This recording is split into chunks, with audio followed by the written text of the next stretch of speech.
Isang mapagpalang gabi po sa ating lahat. Ang aking babasahin ngayon ay makikita sa Kawikaan, Kabanata 19, talata 1 hanggang 8. Mas mabuti ang mahirap na marangal ang pamumuhay kaysa taong masalita ngunit walang nalalaman.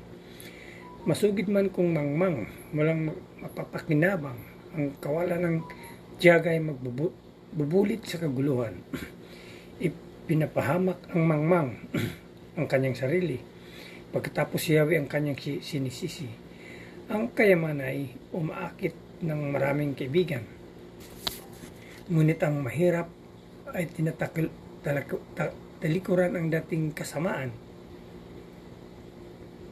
Ang bulaang saksi ay tiyak na mapaharusahan, at ang sinungaling ay wala ring tatakbuhan. Marami ang lumalapit sa taong mabait, at sa taong bukas palad, lahat ay malapit. Kung ang mahirap ay tinatalikuran ng mismong kapatid, wala na itong magiging kaibigan kanino man lumapit. Ang pagsisikap matuto sa sarili ay nagmamahal. Ang nagpapahala sa karunungan ay magtatagumpay. Ilang po, maraming salamat. Purihin ang Panginoon sa kanyang mga banal na salita.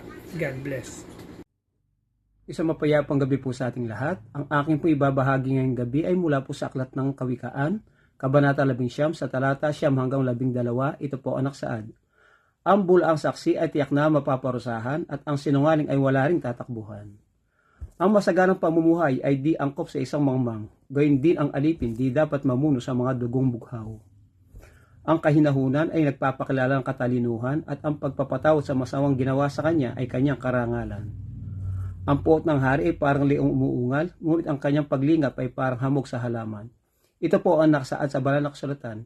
Ibigay po natin lagi ang pinakamataas na papuri, pasasalamat sa ating Amang Lumikha. Amin. Isang mapagpalang gabi po sa ating lahat. Ang akin pong babasahin niya mula sa Kawikaan chapter 19 verses 13 to 20.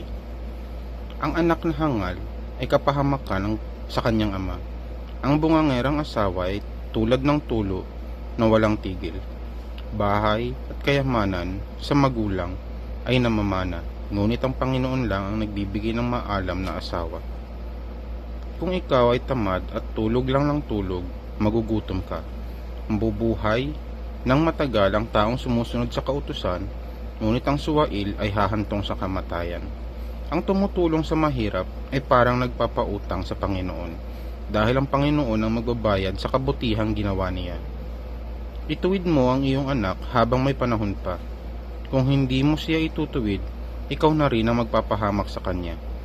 Hayaan mong maparusahan ang taong magagalitin, dahil kapag tinulungan mo siya nang minsan, paulit-ulit mo lang siyang tutulungan. Dinggin mo at sundin ang mga payo at pagtutuwid sa iyong pag-uugali, at sa bandang huli ay magiging marunong ka. Amen. God bless po. Good evening po. Ang aking Bible verse for today is from the book of Proverbs, chapter 19, verses 21 to 24. Ang isang tao'y maraming iniisip, maraming binabalak, ngunit ang kalooban ni Yahweh ang siyang mananaig. Kaibig-ibig sa isang tao ang kanyang katapatan, higit na mainam ang mahirap kaysa isang bulaan. Ang paggalang at pagsunod kay Yahweh ay nagbibigay ng buhay. Ang gumawa nito'y makakaranas ng kapayapaan at ligtas sa kapahamakan. Ang kamay ng batugan ay nadidikit sa pinggan, hindi halos makasubo dahil sa katamaran. Amen. Ang mabuting balita ng ating Panginoon.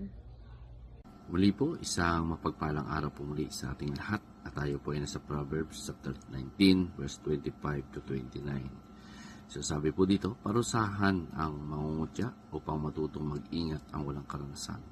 Sawayin ang marunong at lalo siyang lalago sa kalaman. Ang anak na umaapi sa kanyang ama at nagpapalaya sa kanyang ina ay nagdadala ng kahihiyan at kasiraan. Anak ko, kung titigil kang makinig sa turo, malalayo ka sa salita ng kalaman. Ang sinungaling na saksi ay humahamak sa katarungan, at ang bibig na masama ay nalulugod sa kasamaan.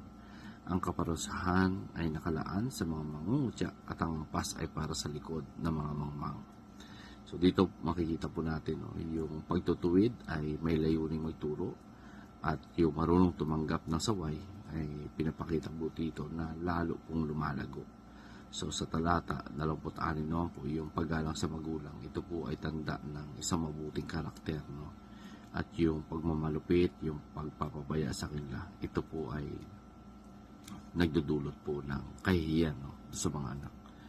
At sabi nga po dyan sa 27, huwag kang titigil sa pakikinig, no, doon sa salita ng Diyos. Sapagkat yung salita po ng Panginoon, talaga po ito ay isang matuwid na tagapayo.